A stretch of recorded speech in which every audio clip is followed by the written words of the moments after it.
Diqqat, xalq tezkor xabar.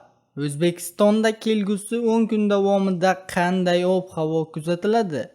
O'zbekistonda Toshkent misolida yaqin 10 kun ichida issiq, ochiq va quyoshli ob-havo kuzatiladi. Yomg'ir kutilmaydi. 10 kunlik ob-havo prognozi. 14-avgust juma kuni.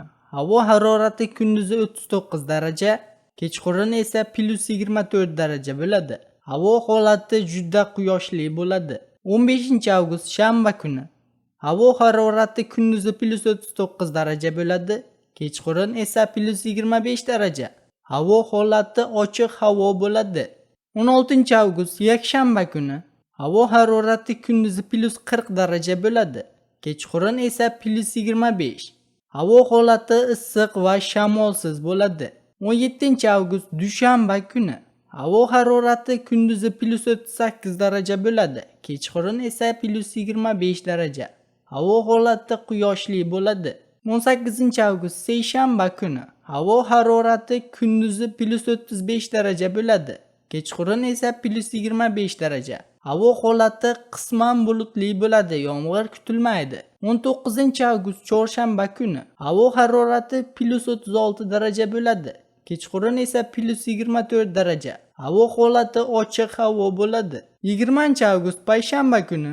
Havo harorati kunduzi +37 daraja bo'ladi, kechqurun esa +24 daraja. Havo holati quyoshli bo'ladi. 21-avgust juma kuni.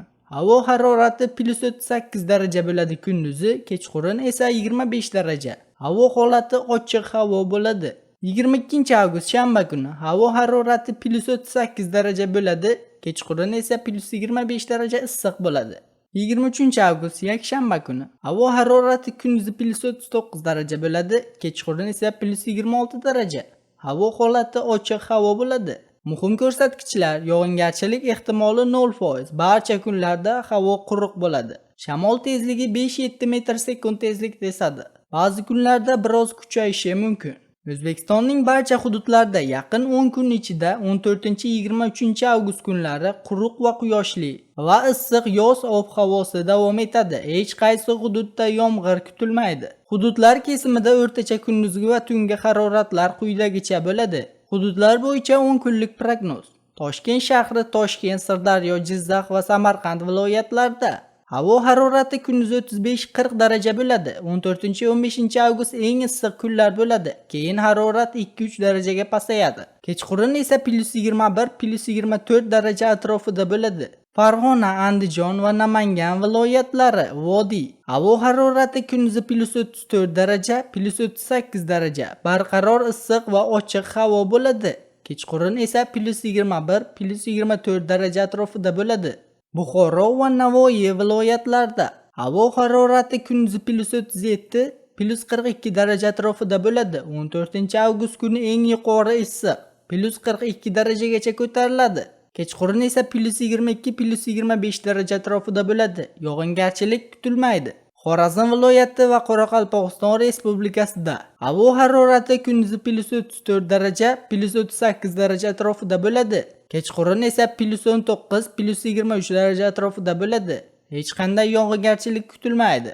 Qashqadaryo va Surxondaryo viloyatlarida havo harorati kunduzi +39 daraja, +43 daraja atrofida bo'ladi. Respublikaning eng issiq hududlari bo'lib qoladi. Kechqurun esa +24-+27 daraja atrofida bo'ladi. Hech qanday yomg'ir kutilmaydi. Umumiy ob-havo xususiyatlari: yog'ingarchilik butun mamlakat bo'ylab 0% ehtimollik bilan mutlaqo quruq havo bo'ladi. Shamol 16-17-avgust kunlari janubiy va cho'l hududlarida Buxoro, Navoiy, Surxondaryo viloyatlarida shamol tezligi 15-20 metr/sekundgacha kuchayib, chang-to'zonlar hosil qilishi mumkin. Sizga yetkazmoqchi bo'lgan xabarlarimiz shulardan iborat edi. O'zingiz va o'zgalar hayotiga befarq bo'lmang. Xayr, salomat bo'ling.